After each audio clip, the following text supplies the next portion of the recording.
Bonjour à tous. Cette fois, c'est Daphné qui va nous parler de la forêt qui se cache derrière l'arbre du mot yoga. On peut trouver un certain nombre de choses derrière ce mot, que ce soit des pratiques corporelles, spirituelles, ou une approche plus philosophique, voire même métaphysique. J'ai choisi de séparer cet entretien en deux parties, car, comme vous le verrez, le contenu est assez dense. Dans cette première partie, on va parler de yoga, bien sûr, mais aussi de psychotraumatisme, de MDR, de théorie polyvagale, et de l'importance fondamentale du sentiment de sécurité pour pouvoir vivre de l'intimité.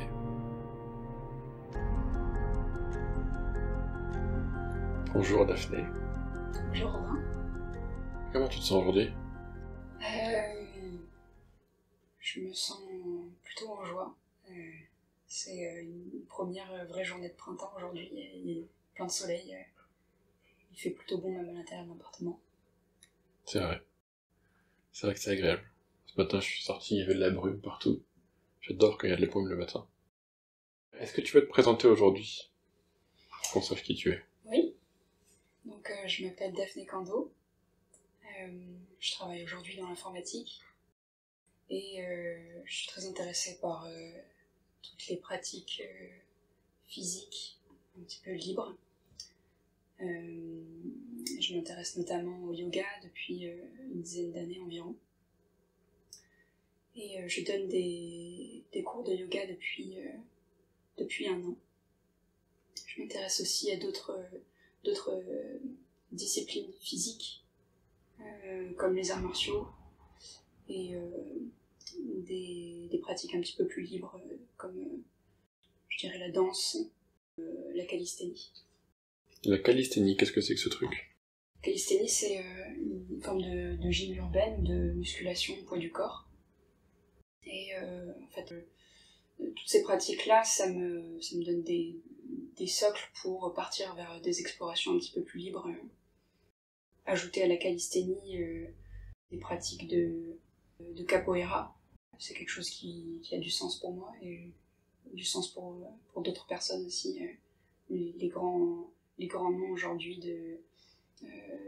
des pratiques, mouvements un peu libres comme Ido Portal, tendance à avoir la même approche. Ok. Bon, ça a l'air cool. Moi, la raison pour laquelle je voulais t'écouter aujourd'hui et échanger avec toi, c'est parce que c'est avec toi que j'ai découvert le yoga. Et en pratiquant avec toi, j'ai pris un peu la mesure d'à quel point, en fait, il y avait beaucoup de choses dont mon corps était capable, mais que j'ignorais parce que j'avais jamais forcément eu la curiosité ou besoin d'aller explorer en fait ce que je pouvais faire avec mon corps, etc. Et surtout, j'ai découvert en fait que j'avais beaucoup plus de marge de manœuvre que ce que je pensais, notamment quand j'avais des douleurs. Typiquement, auparavant, quand j'avais des douleurs au niveau du dos, etc., en fait, ce que je faisais, c'est que je m'allongeais sur le dos en attendant que ça passe, quelques jours, quitte en ayant un arrêt maladie, parce que c'est ce que je croyais qu'il fallait faire quand on avait mal. Et en fait, après avoir pratiqué un peu de yoga avec toi, je me suis rendu compte que j'avais beaucoup plus de marge de manœuvre, que je pouvais prendre certaines postures, que je pouvais faire certains gestes, que je pouvais créer du mouvement, etc. Et qu'en fait, ça me permettait de récupérer beaucoup plus vite ma mobilité, et surtout de me sentir beaucoup plus confortable avec les douleurs, parce que j'étais pas totalement impuissant face à ça, et j'avais une forme de marge de manœuvre, ou une forme de contrôle, entre guillemets, sur mon sort, quoi. Et il y a un autre truc aussi qui fait que je voulais parler de yoga avec toi aujourd'hui, c'est parce que j'ai lu un livre, c'est en 2023, le livre Le corps n'oublie rien de Bessel van der Kolk. Et dans son bouquin, lui, il consacre un chapitre entier à la pratique du yoga, en lien avec la prise en charge du psychotraumatisme. Et du coup, ça a vachement renforcé mon intérêt pour la pratique du yoga, parce que je vois à quel point ça peut être utile à ce niveau-là aussi, dans la question de la prise en charge, de la santé mentale, de la santé en général, etc. Alors du coup, pour commencer, j'aimerais te demander, qu'est-ce qui t'a amené, toi, en premier lieu, à t'intéresser au yoga? Ce qui m'a permis de rentrer dans la pratique du yoga, c'était avant tout un intérêt pour la philosophie qui est explorée dans les textes védiques. Donc les textes védiques, c'est le socle littéraire de ce qu'on appelle l'hindouisme aujourd'hui. Et j'étais au départ uniquement intéressée par ces aspects philosophiques. Et j'ai jamais eu particulièrement d'attrait pour l'univers du yoga. C'est même plutôt quelque chose qui a tendance à me repousser. Cette espèce de culture autour du mouvement parfait, l'image de l'instagrammeuse en legging derrière le soleil couchant qui se met dans des postures pas possibles, c'est pas du tout quelque chose qui m'attire. Ah ouais, moi j'aime bien. On en reparle après. Et en fait, je suis venue à cette pratique physique parce que à ce moment-là, moi je faisais plutôt de la musculation et puis des pratiques plutôt intuitives, je dirais, où simplement j'avais de la joie à monter dans les arbres ou à explorer telle ou telle posture. Qu'est-ce que mon corps m'empêche de faire si je monte sur une barrière, ce genre d'exploration-là. Et comme la pratique du yoga semblait être une pratique qui permettait de pouvoir mieux intégrer les textes philosophiques auxquels je m'intéressais, je m'étais dit pourquoi pas essayer ça aussi, quitte à avoir une pratique physique. Donc si je comprends bien, il y avait pour toi dans le yoga l'idée d'intégrer dans le corps, dans la vie quotidienne, quelque chose qui était déjà pour toi un sujet d'intérêt théorique et intellectuel. Oui, c'est ça. Ok. J'étais pas non plus particulièrement intéressée par des espèces de rites religieux qui avaient une forte consonance orientale dans le yoga. Et le fait d'y être entrée par quelque chose de beaucoup plus occidentalisé m'a permis de pouvoir apprécier vraiment cette pratique. Donc quand je parle de yoga, je parle de Hatha Yoga, qui est un des yogas les plus populaires en Occident. Donc c'est yoga avec des pratiques posturales, dans lequel on va mettre l'accent sur, je dirais, le mouvement du souffle dans la posture. Et il y a un petit peu moins d'emphase sur l'enchaînement ou le flow que par exemple dans le yoga vinyasa. Attends, le mouvement du souffle dans la posture, qu'est-ce que ça veut dire ? Ça veut dire que c'est avant tout sur le souffle que va se poser la conscience ou l'attention. Et la posture devient un prétexte pour venir sentir les mouvements respiratoires et qu'est-ce qui se passe dans le corps s'il y a tel ou tel mouvement respiratoire, donc une inspiration, une expiration. D'accord, c'est une sorte de... On met son attention sur comment la respiration, les cycles de respiration vont impacter le corps, les muscles, le squelette, tout ça, un truc comme ça. Oui. Ok. Dis donc, c'est inhabituel comme façon d'utiliser son attention. Moi, c'est devenu tellement quelque chose de naturel que ça me paraît normal. C'est justement là où j'allais y venir, est-ce que tu pourrais me dire qu'est-ce que la pratique du yoga a changé dans ta vie, dans ton rapport au corps, ton rapport à la douleur, je sais rien. Je dirais que ces pratiques posturales sont ensuite une invitation à garder la même posture mentale en dehors de ces temps de pratique. C'est-à-dire de garder la même attention sur qu'est-ce qui est en train de se passer dans mon corps et dans mon psychisme quand je me retrouve dans telle ou telle situation. Et en fait, ma situation, par exemple au travail, je peux dire que c'est une posture. Et la posture physique que je vais prendre sur mon tapis quand je pratique devient une analogie à quelque chose que je vais vivre en dehors de mes moments de pratique. En fait, c'est un peu comme si les compétences que tu développes pendant la pratique du yoga, en termes d'attention, en termes de conscience du corps, c'est un truc que tu pouvais ensuite transposer dans le reste de ta vie. Oui, transférer. C'est l'intention en tout cas qu'il y a derrière la pratique du yoga, je pense. Et c'est marrant parce que là, tu vois, je vois comment t'es assise, et il y a effectivement une certaine présence dans ton corps qui est que t'as quelque chose de droit, quelque chose de... Enfin, t'es pas avachi, etc. J'ai l'impression que la pratique du yoga, quelque part, elle se voit à ta façon d'utiliser ton corps, même en dehors du yoga, quoi. Je pense que oui. Et l'ambition qu'il y a derrière la pratique du yoga, elle est autant psychique qu'elle est physique, peut-être même plus psychique que physique. En tout cas, dans les yogas plus traditionnels, il y a vraiment un cadre de travail dans lequel la pratique physique est vraiment juste un aspect parmi 7 ou 8 par exemple. Ouais, c'est une sorte de mode de vie, quelque part. Oui. Je pense que la pratique yogique est un mode de vie. Est-ce que... Moi je dirais plutôt un cadre de travail parce que j'ai pas particulièrement d'affection pour toute la mythologie qu'il y a derrière la pratique du yoga. Oui, en gros, c'est pas l'aspect perché qui t'intéresse, c'est l'aspect pragmatique. Je pense, oui. Ok. Est-ce que tu pourrais nous dire quelle place le yoga il a aujourd'hui dans ta vie? Est-ce que tu pratiques régulièrement? Est-ce que c'est ponctuel? Comment ça se passe pour toi?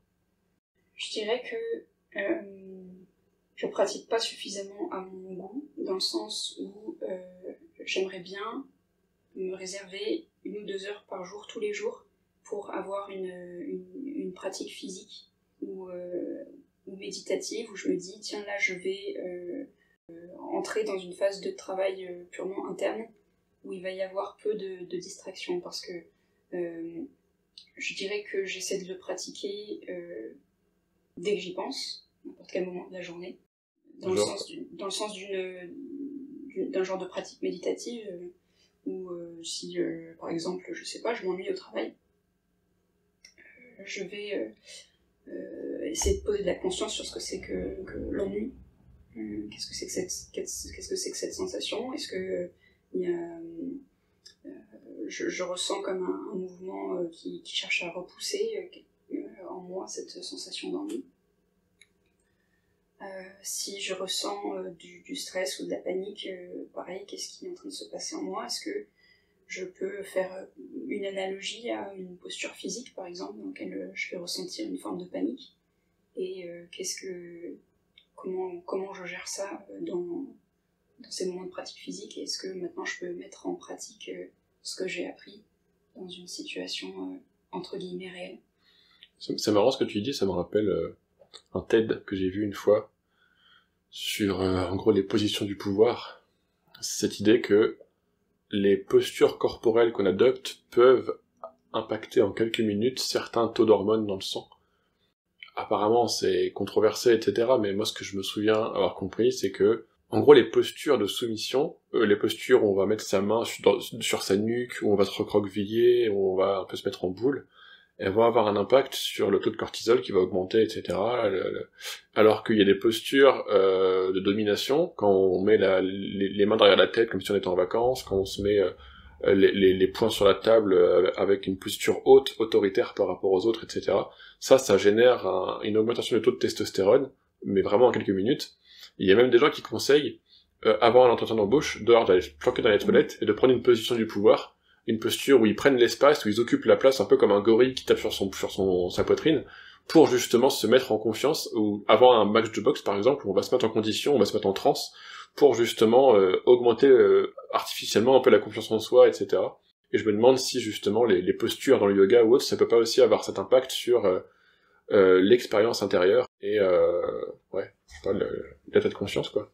Alors ouais, j'ai vu aussi ce TED-là, et il m'a beaucoup marqué. Effectivement, je pense que c'est totalement le postulat des pratiques de yoga. Avant même qu'on ait peut-être fait des recherches sur quel est le taux d'hormones qui est affecté, je pense qu'il y a une expérience physique qui fait que effectivement on choisit depuis des millénaires certaines postures parce que ça provoque un espèce de shift cognitif quand on la pose pendant quelques minutes. Oui, tu veux dire que empiriquement, on peut constater qu'il y a des effets prévisibles et reproductibles, et ce, peu importe les mesures de taux d'hormones dans le sang. On t'en fout, Oui. On constate juste que ça a des effets, quoi. Oui. C'est un peu comme l'effet placebo, enfin, potentiellement. Oui, d'ailleurs, il y a des types de yoga comme le yoga Ashtanga, qui est un yoga avec des... En fait, il n'y a que 2 séries posturales qui sont vraiment propres à ce type de yoga. Et c'est un yoga extrêmement dynamique qui initialement avait été conçu pour discipliner les jeunes hommes en Inde, autant que je me rappelle. Et c'est une série posturale où on va avoir 2 ou 3 variantes de ce qu'on appelle la posture du guerrier, par exemple. Et effectivement, a priori, ça a un impact sur le psychisme. Ok. En tout cas, moi je sais que peu importe les mécanismes psychobiologiques en jeu, ça m'est déjà arrivé d'avoir recours à ce truc-là, ne serait-ce que parce que je misais sur l'effet placebo pour que ça m'aide. Et voilà, c'est une ressource que j'utilise. Ça me fait pas de mal, ça peut me faire du bien. Voilà.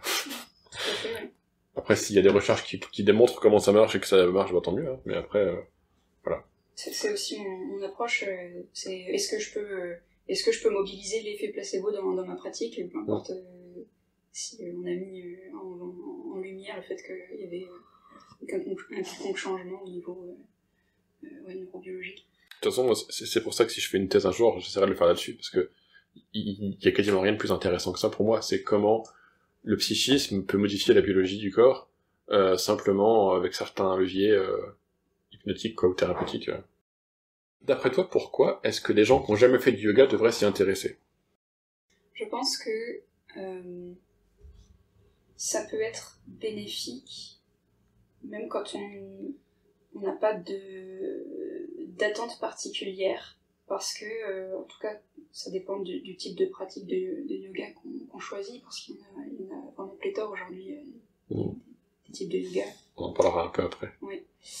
Je pense que mon exemple n'est pas forcément le plus intéressant, parce que j'avais déjà une pratique physique, et que j'étais avant tout nourrie par les textes philosophiques qu'il y a derrière la pratique du yoga, mais j'ai l'exemple d'une amie qui avait des troubles borderline et un peu dépressifs, et qui a vraiment vu sa vie transformée par la pratique du yoga, et qui s'était simplement intéressée à la pratique physique et qui n'avait pas grand-chose à faire des aspects plus philosophiques.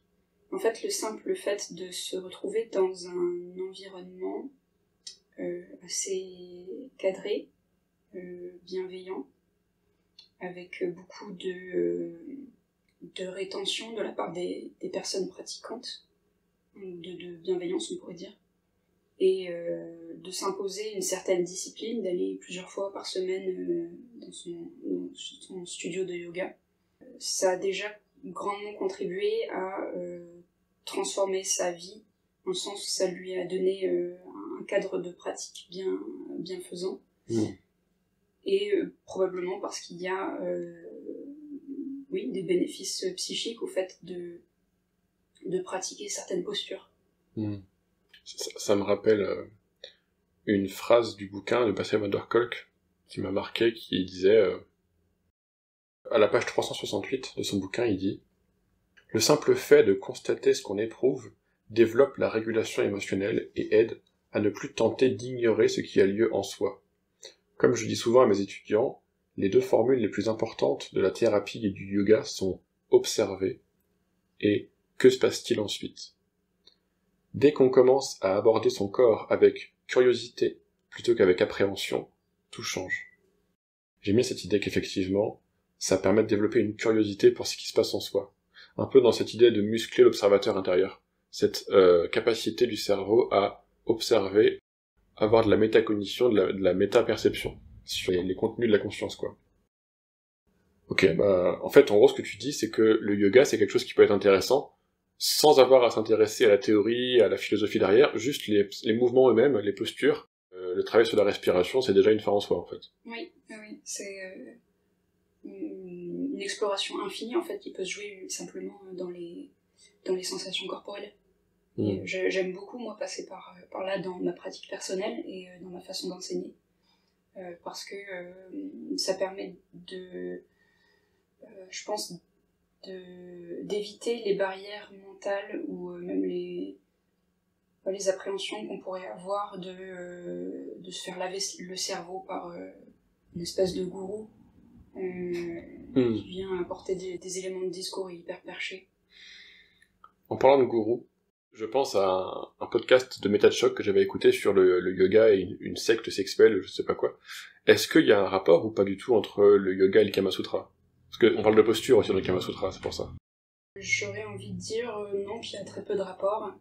Donc le Kama Sutra, c'est un traité sur le plaisir et qui fait partie de la littérature indienne. Je sais pas si on peut qualifier ça de védique, je sais pas de quand date ce texte-là, dont les pratiques sexuelles peuvent faire partie, mais c'est vraiment pas limité à ça. Je pense que l'Occident, à partir du moment où ils ont découvert la culture indienne, de par le fait qu'il y avait probablement un énorme tabou sexuel à l'époque en Occident, a fait qu'ils se sont focalisés sur ce texte-là, mais c'est totalement anecdotique, quoi. Oui, d'accord. Comme les pratiques sexuelles dans une certaine branche du yoga qui s'appelle le tantrisme, le tantra yoga. Pareil, c'est quelque chose qui est vraiment anecdotique comparé à l'immensité de la richesse de cette littérature-là. D'accord. Le tantrisme, c'est pas du tout un truc qui se limite à la sexualité et à ce qu'on fait dans les clubs sexpo, quoi. Oui. Intéressant. C'est vrai que plus les années passent, plus je me rends compte à quel point la vision d'occidentale que j'ai de certaines cultures orientales est extrêmement pauvre et extrêmement dénaturée. Que ce soit les cultures arabo-musulmanes ou les cultures indiennes ou les cultures asiatiques, genre japonaises, etc. Je me rends compte, tu vois, moi ma culture des mangas, la culture du Japon elle vient des mangas, quoi. La culture de l'Inde elle vient de trucs, et en fait quand tu t'intéresses à des gens qui ont vécu, qui ont été, qui ont une vraie connaissance, en fait je me rends compte à quel point j'y connais que dalle en fait. Mais j'adore, parce que ça veut dire qu'il y a beaucoup à apprendre et c'est cool que tu puisses en parler là. C'est une invitation aussi à aller voir plus loin que juste nos a priori occidentaux. Enfin, nos stéréotypes, quoi. Du coup, tout à l'heure, je disais que dans son livre, il y a Bessem Odorkolk qui dit que le yoga peut vraiment être utile dans la prise en charge du psychotraumatisme. Est-ce que toi, c'est un truc qui te parle, et est-ce que tu peux nous en dire un peu plus sur à quoi ça peut servir, le yoga? Je dirais que pour ma part, j'ai pas encore rencontré de pratiques de yoga qui me permettent de pouvoir totalement être, je sais pas moi, éviter des périodes d'anxiété ou d'éviter totalement d'être stressé au travail. Là où je le trouve vraiment bénéfique, par contre, pour moi, dans mes recherches, déjà plutôt que c'est des recherches, c'est que c'est un super socle pour venir ensuite rajouter des techniques thérapeutiques, comme des explorations autour des mouvements rapides des yeux. Là, tu parles de stimulation bilatérale comme en EMDR? Oui, c'est ça. Je dirais que j'ai une pratique qui s'inspire de ça. Je suis absolument pas thérapeute, mais ça fait quelques années que je m'intéresse à cette pratique-là, cette technique-là. Et ça a été assez naturel pour moi de le relier à, je pourrais dire, ma pratique physique, physico-émotionnelle, et de venir explorer, tiens, dans une posture de repos, est-ce que quand je ferme les yeux et que je commence à engager un mouvement rapide des yeux, qu'est-ce qui se passe dans mon corps à ce moment-là? Et qu'est-ce qui se passe dans mon psychisme? Pour avoir fait des séances de MDR accompagnées, ça me paraît tout à fait possible d'avoir des résultats bénéfiques. Enfin, j'en ai même senti moi-même dans une pratique individuelle. Bah, d'ailleurs, il me semble que dans la mythologie de l'EMDR, dans l'histoire telle que c'est raconté, Francine Shapiro, la fille qui a créé le MDR, en gros, elle explique qu'elle a découvert le mouvement rapide des yeux un peu par hasard, parce qu'elle se promenait dans un parc et en fait, il y avait des arbres autour d'elle quand elle marchait, et elle se rendait compte que le fait d'avoir des stimulations des deux côtés des yeux alternées, ça inexplicablement contribuait à lui faire du bien. Et c'est comme ça qu'après, elle a essayé de formaliser ça, de le protocoliser, etc., d'en faire une approche thérapeutique, mais effectivement, probablement qu'il y a des bénéfices, que notre système nerveux, il est câblé pour retirer des bénéfices d'une stimulation bilatérale, d'une manière ou d'une autre, comme la marche, etc. Souvent on dit que la déambulation, ça apaise l'angoisse, bah, peut-être qu'on pourrait Imaginez que la marche, le fait d'alterner entre pied gauche, pied droit, pied gauche, pied droit, c'est une forme de stimulation bilatérale et que ça aussi peut expliquer l'effet régulateur sur le stress. Bon, après, c'est pas magique, mais c'est intéressant de voir qu'il peut y avoir des ponts à faire aussi, peut-être avec la pratique du yoga, des choses comme ça. Un autre exemple de pratique thérapeutique que j'explore à travers ma pratique du yoga, je connais même pas le nom en fait, j'en ai juste entendu parler, c'est la gestion des traumatismes par les mouvements de type tremblement. Je sais pas si toi tu sais poser un mot sur cette pratique-là. Les tremblements, ça m'évoque des trucs que j'ai lus, dont d'ailleurs Bessel van der Kolk parle aussi dans son bouquin. C'est la question de la décharge émotionnelle. On t'entend, Toto. On entend trop ta queue, là. Attends. Trop d'enthousiasme. Beaucoup trop d'enthousiasme. Il faut savoir qu'on a un chien avec nous, et donc on essaye de minimiser un peu les moments où elle fait du bruit en même temps que nous. Mais probablement qu'il y aura un peu des moments dans le podcast où on entendra des mouvements, des cliquetis sur le parquet, ou une queue qui bat et qui tapote sur le sol. Voilà, c'est... on préfère qu'elle soit avec nous plutôt que de l'enfermer dans une pièce. Donc les tremblements, oui, ça m'évoque en fait ce qu'on appelle, je crois, la thérapie psychocorporelle. Entre autres, la théorie sous-jacente, il me semble, c'est que il y a des émotions qui ont été enfouies, des mémoires traumatiques, comme dirait l'autre, et que parfois, aller recontacter ces mémoires traumatiques fait qu'on va pouvoir vivre et décharger des émotions qui ont été enfouies et qui n'ont pas été pleinement vécues, en fait. C'est ce qu'on fait en dynamique émotionnelle, c'est ce qu'on fait en EMDR, c'est ce qu'on fait en IFS, c'est ce qu'on fait dans toutes les approches thérapeutiques orientées décharge émotionnelle, quoi.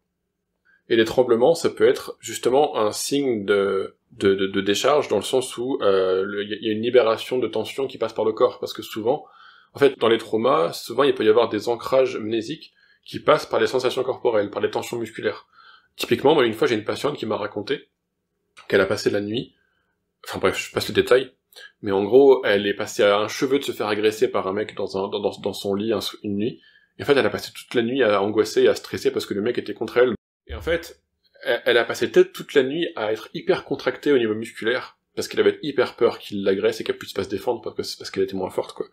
Et en fait, le lendemain matin, elle était tellement contractée au niveau musculaire qu'elle en a vomi dans les toilettes, tellement en fait elle a passé la nuit à être angoissée et à avoir peur. Et il y a cette idée que ce truc-là, c'est un truc qu'elle peut aller retravailler en thérapie, etc., et probablement que ça va être inconfortable et que ça passera par le corps. C'est pour ça qu'en EMDR, à la phase 5, on fait le scanner corporel, dans la phase 6. C'est parce que justement, on va aller chercher dans la mémoire du corps des séquelles du trauma, des séquelles des blessures émotionnelles à décharger. Et souvent, ça va passer par des éprouvés corporels aussi. Et donc, une analogie qu'on peut faire aussi, qui vient de la thérapie psychocorporelle, c'est l'analogie des gazelles. Apparemment, il y a des chercheurs qui ont observé le comportement des gazelles après avoir échappé à un prédateur, typiquement après avoir été coursé par un lion. En fait, on pouvait observer que certaines gazelles avaient des tremblements automatiques du corps musculaire, un peu comme une manière de décharger le stress qui a été accumulé. En fait, c'est... Alors, moi, je suis pas expert, faudra demander à un chercheur en sciences du sport, par exemple. Mais d'après ce que j'ai observé, moi, quand je fais du sport, il y a des moments où après, j'ai des tremblements automatiques qui font suite à des contractions extrêmes. Quand on a couru longtemps, quand j'ai fait de la via ferrata, il y a des moments où, en fait, quand j'ai une tension prolongée, mon muscle se met à trembler, en fait. Et je pense qu'il y a un lien avec une sorte de fatigue musculaire, une sorte de production d'acide lactique, j'en sais rien. Mais probablement que dans la thérapie, on va aussi réexpérimenter, ou dans le yoga, hein, du coup, on va réexpérimenter certaines phases, certaines émotions intenses qui vont générer des contractions musculaires, et puis des décharges, et donc des tremblements. Je sais pas si ça répond à ta question, si je suis à côté de la plaque.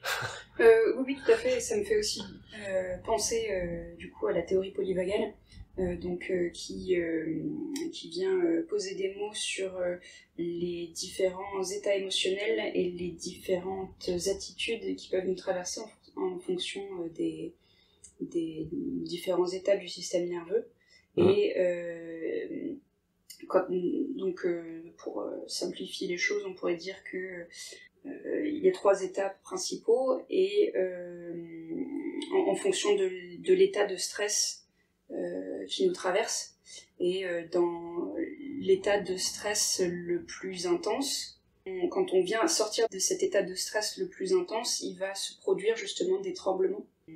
Ça peut être en tout cas un signe qu'on est en train de sortir de cet état qui correspond à l'inhibition. Ouais. Et c'est aussi ce que j'ai pu vivre moi-même en thérapie, où justement j'étais en train de revivre émotionnellement un profond traumatisme, et je me suis mise à trembler de manière extrêmement violente. Ouais. Et je pouvais pas ne pas trembler en fait à ce moment-là. Bah, c'est pas pour rien qu'on dit trembler de peur. Oui.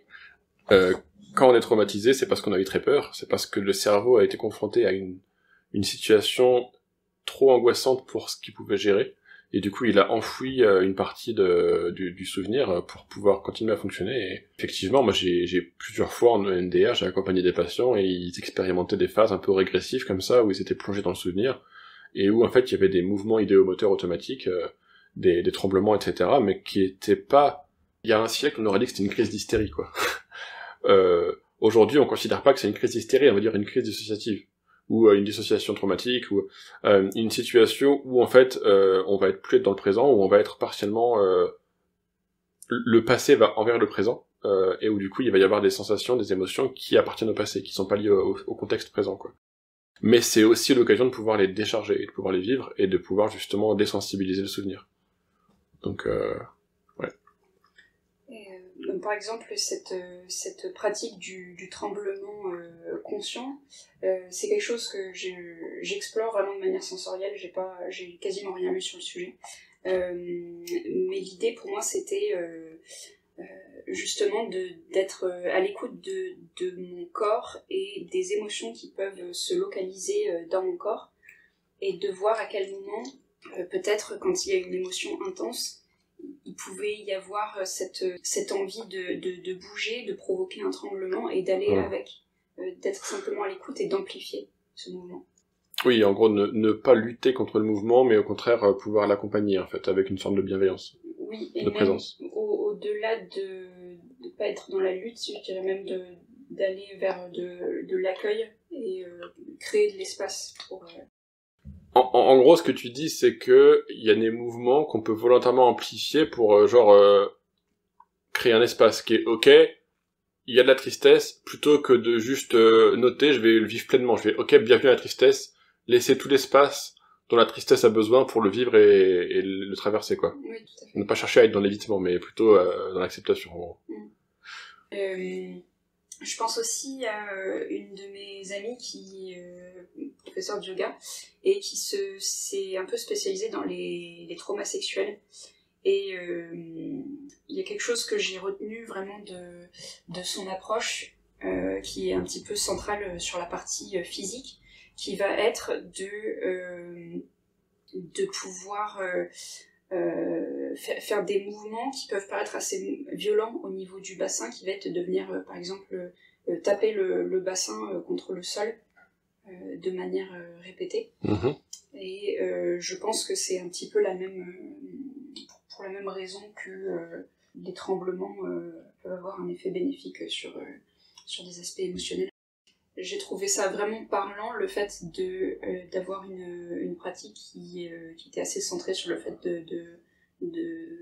d'impulser des ondes de choc au niveau du bassin pour venir faire bouger quelque chose, activer quelque chose. Moi, ce que j'imagine là-dedans aussi que ça a comme effet, c'est que plutôt que de subir avec le corps une situation de violence, il s'agit de venir provoquer activement quelque chose pour avoir du contrôle et de la maîtrise dessus. Et qu'on n'est plus impuissant à expérimenter ces sensations et ces mouvements, mais on les provoque et du coup on peut doser, on peut choisir l'intensité et du coup on peut recréer de la sécurité à travers le contrôle, en fait. Je pense que ça a de vertu aussi, ouais. Oui. Et puis tu parlais du système nerveux autonome, de la théorie polyvagale, et effectivement je pense que ce que disent les recherches là-dessus, c'est que un des trucs qui impacte le plus le système nerveux autonome, c'est la respiration. Et qu'effectivement, il y a un énorme focus du yoga sur la respiration, et donc souvent ce qu'on observe, c'est que les personnes traumatisées, en fait, elles vont avoir une sorte d'altération de la respiration et du rythme cardiaque. C'est-à-dire qu'elles vont avoir parfois un rythme cardiaque qui bat excessivement rapidement, de façon inadaptée par rapport au contexte, et un rythme cardiaque qui va être anormalement rapide et court. En gros, on sait pas respirer. on respire mal. On a un cœur qui bat trop vite. Parce qu'en fait, on est stressé, même quand c'est pas pertinent de stresser, quand il n'y a pas de stresseur objectif dans l'environnement. Et du coup, il me semble que le yoga, par la pratique autour de la respiration, permet de réapprendre à respirer. Il y a plein de techniques de respiration différentes dans le yoga, etc. De réapprendre à être présent à son souffle. Et du coup, de pouvoir plus facilement réguler son système nerveux autonome. Oui, totalement. C'est assez central en fait la respiration dans un petit peu toutes les pratiques de yoga, autant que je sache. Et ça vient, le souffle en fait va être utilisé de différentes façons pour différentes raisons, mais il va être toujours un focus un peu central dans sa pratique. Il peut servir d'encre à l'attention, à la conscience. Il peut servir de régulateur en cas de stress. Parce que c'est quelque chose sur lequel on peut avoir un certain contrôle, même en cas de stress, se rappeler par exemple que je peux prendre une grande inspiration, me donne une sensation de contrôle, comme tu disais tout à l'heure.